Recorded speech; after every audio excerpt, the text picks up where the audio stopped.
Good day. This is Dateline Malacañang.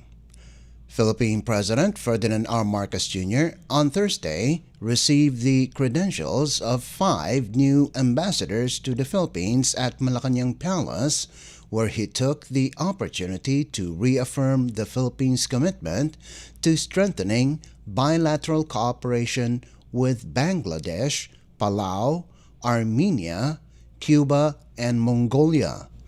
Department of Foreign Affairs or DFA Secretary Enrique Manalo joined the President in receiving the resident ambassador of Bangladesh and the non-resident ambassadors of Palau, Armenia, Cuba, and Mongolia.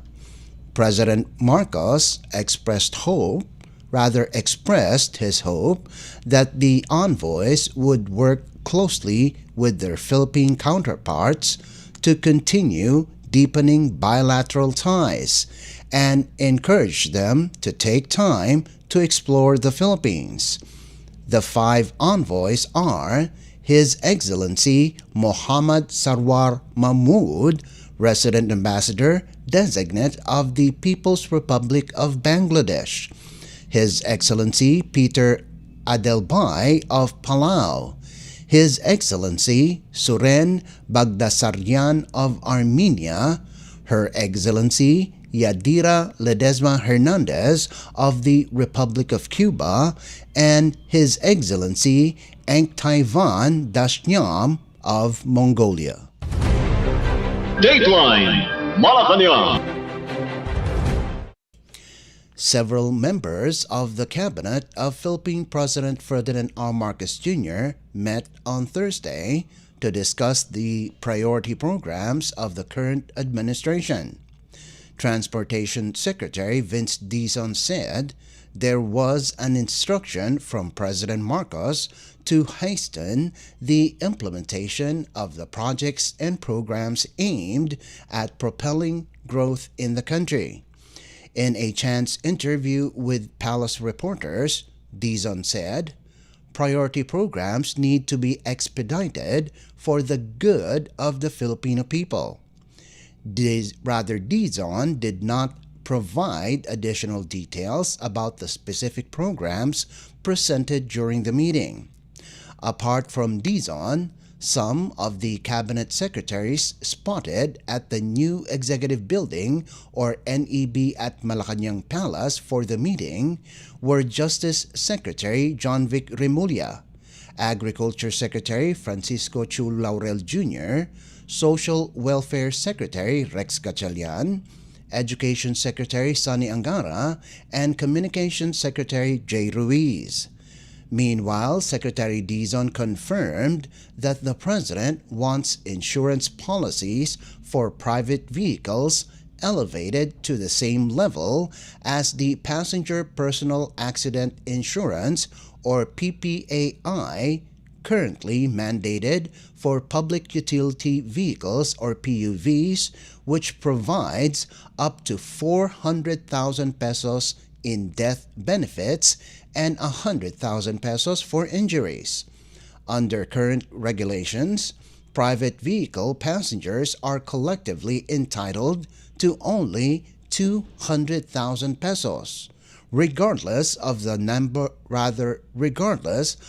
number of casualties, a gap that drew public scrutiny after major road accidents in recent months. Una alam natin kabigin-bigin ng Pangulo na ang priority talaga natin yung safety ng ating mga pasahero, no? And nakita naman natin yung mga hindi magandang mga nangyari nung nakaraang linggo. May mga namatay, may mga malubhang nasaktan. So ang insurance, napaka-importante niyan. And ang panawagan ng Pangulo, itaas ng todo ang insurance. Pagkakaalam ko, itapat ang insurance sa pribado dun sa PUV. Tingin ko napakagandang idea po niyan. At yan po ang pipilitin nating magawa.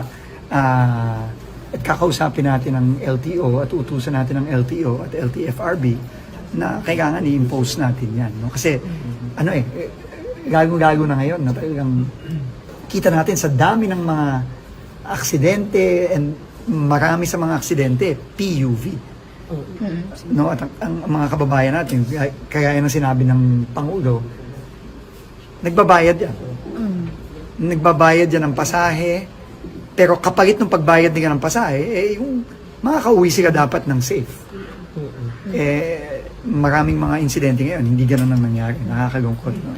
But sir, I think to be passed on sa passenger yung kailangan kausapin natin ng mabuti ang industriya, no? Ang mga bus companies, ang mga PUV.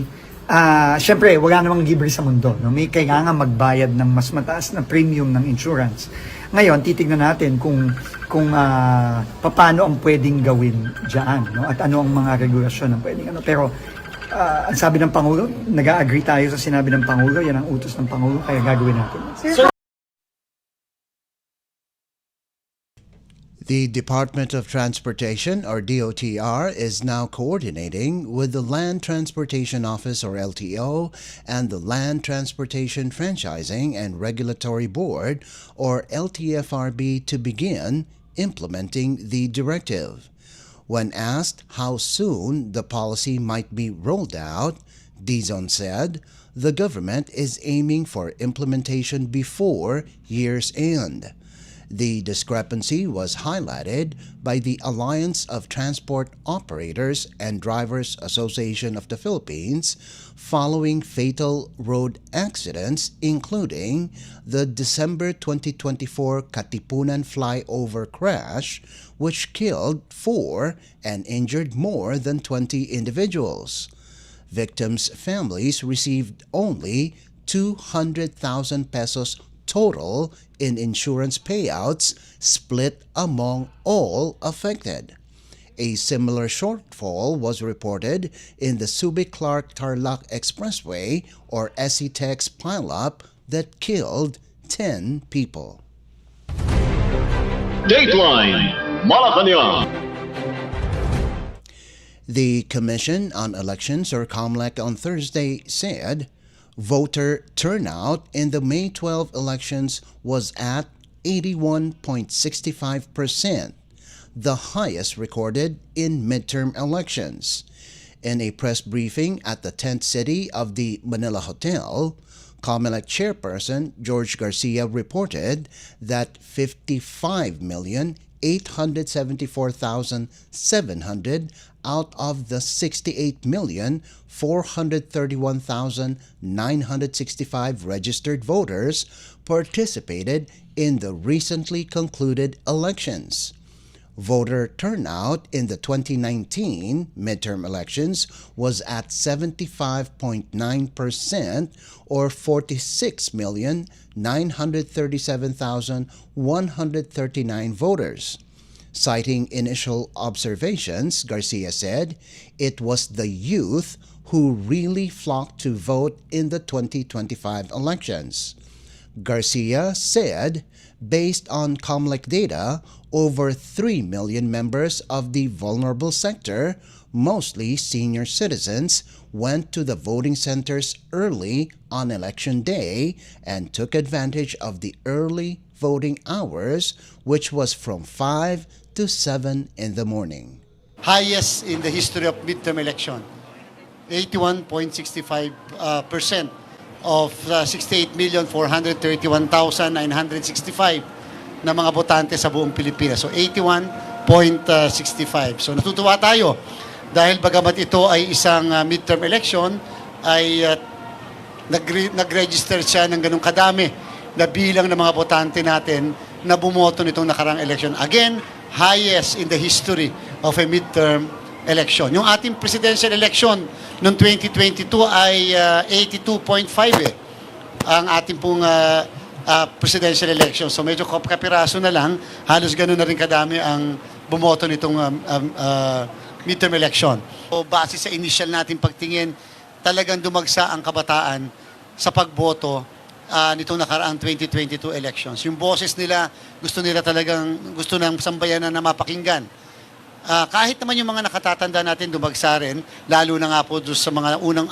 alam niyo po, ang ating pong early voting hours ay mahigit 3 bilyon sa 2 oras lang. Kung titingnan nyo, tatanungin nyo, successful, di hamak. Kasi 2 oras lang yun eh. 3 million mahigit ang mga botante natin na mga nakatatanda at may kapansanan na dumagsa sa ating mga presinto sa 2 oras ng 5 to 7. So, siguro po across the ages, talaga naman pong mataas. Pero ako, naniniwala ako that the votes of the youth matters talaga. Yung pagdagsa nila, sobrang dami. That was Commission on Elections Chairperson George Garcia. Dateline Malacañang. The Philippines and Germany have signed an arrangement concerning defense cooperation, showcasing the growing security ties between the two nations.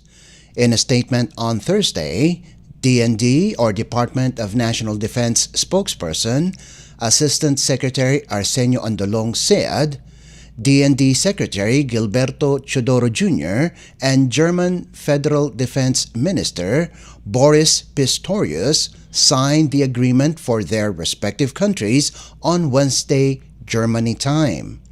Andolong said the signing came after the visit of Defense Minister Pistorius to the Philippines in August of 2024, wherein Secretary Chodoro and Minister Pistorius agreed to pursue an overarching framework to advance bilateral defense partnership, pursuant to President Ferdinand R. Marcos Jr.'s directive on strengthening the country's international ties. The arrangement builds on the 1974 Administrative Agreement concerning training of Armed Forces of the Philippines, or AFP, personnel in Germany, one of the longest defense cooperation frameworks of the Philippines with another country. It also expands cooperation between the two defense and military establishments in the fields of cybersecurity, defense armaments and logistics, and United Nations peacekeeping, among others.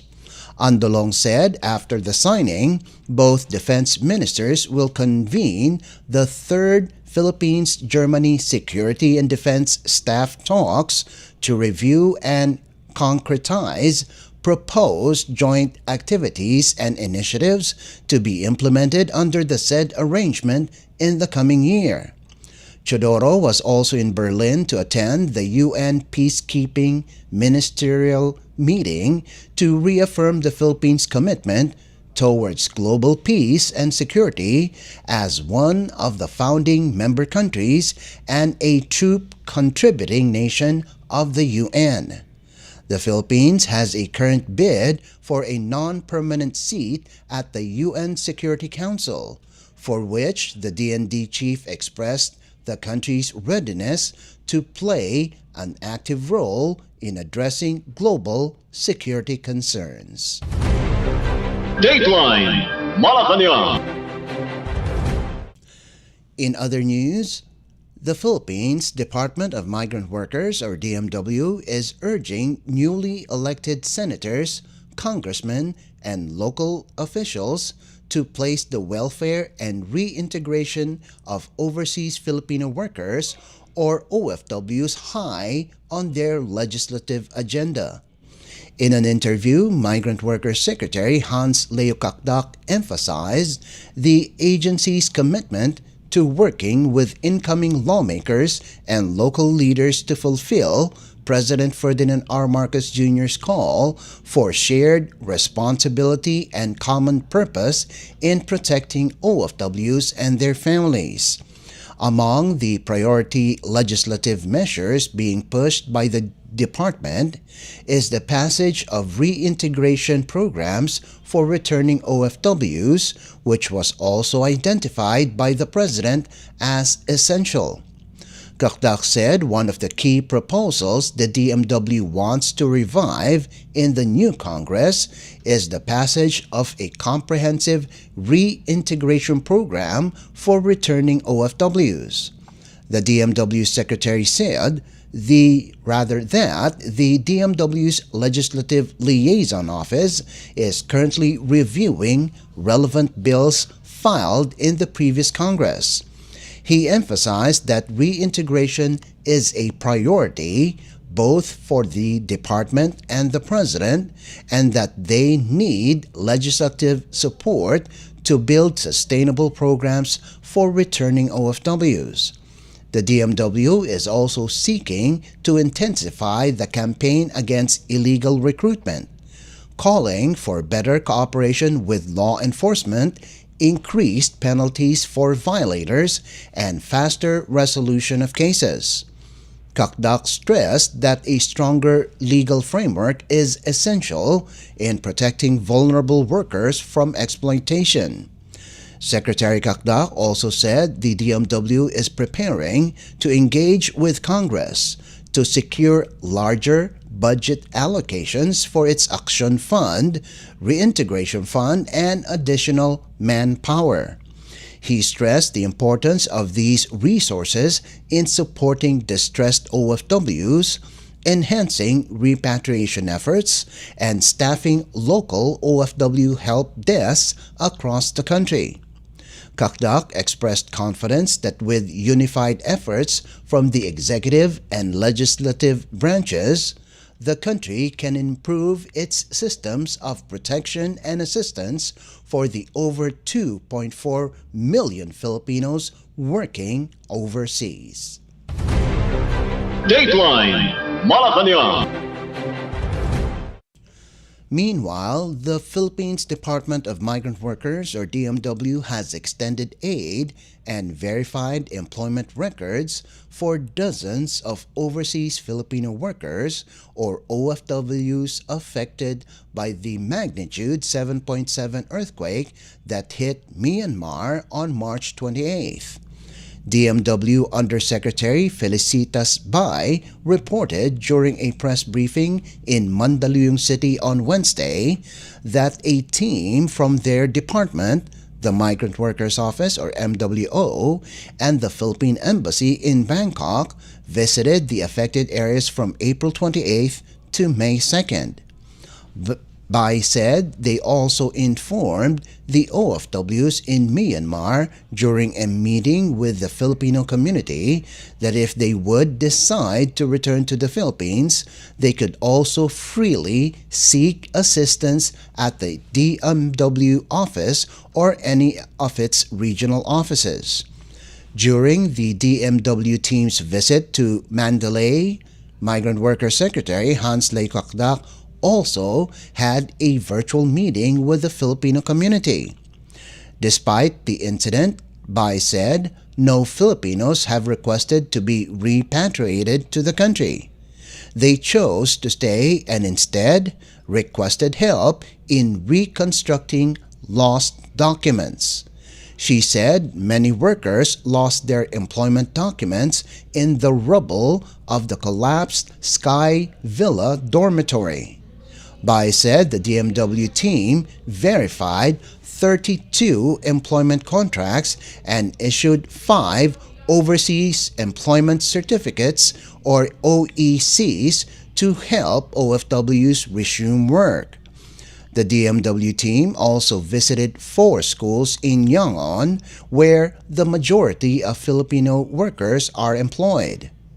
According to DMW data, there are around 800 Filipinos in Myanmar, 700 of whom are OFWs, mostly working as teachers, librarians, counselors, and administrative staff in academic institutions in Yangon, Naypyidaw, and Mandalay.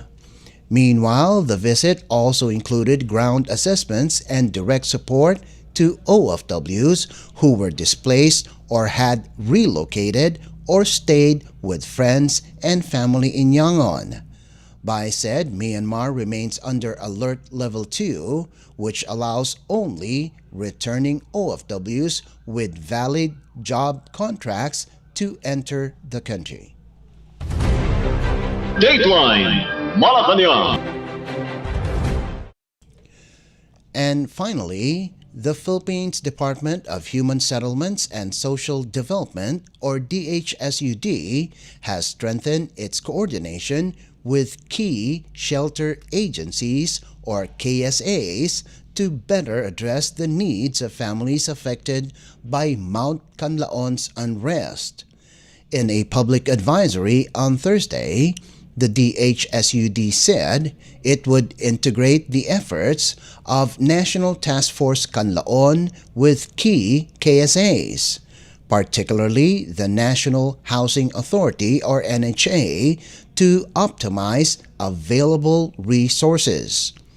National Disaster Risk Reduction and Management Council or NDRRMC Chairperson and Defense Secretary Gilberto Chodoro Jr. assigned the DHSUD to oversee housing and resettlement needs of affected families. In connection, the task force calibrated its priorities in handling disaster response, recovery, and rehabilitation measures for households in the Negros Island region or NIR. The DHSUD said unoccupied NHA housing units originally intended for Typhoon Yolanda victims in the NIR could be repurposed for Canlaon volcano victims. It added that this solution was previously discussed with President Ferdinand R. Marcos Jr. President Marcos created the task force to reduce the impact of volcanic activities and hasten the recovery of affected communities. Under Administrative Order or AO number 32 signed by the President, the Department of National Defense serves as the chair of the task force, while the Office of Civil Defense serves as the secretariat to provide administrative, technical, and operational support. Other members of the task force are the Departments of Science and Technology, Public Works, Social Welfare, Labor, Health, and the Interior and Local Government. Dateline Malacañang. And that concludes this edition of Dateline Malacañang. For Radio Pilipinas World Service, this is Leo Magpayo. Good day and stay safe. From the Presidential Palace, Manila, Dateline Malacañang.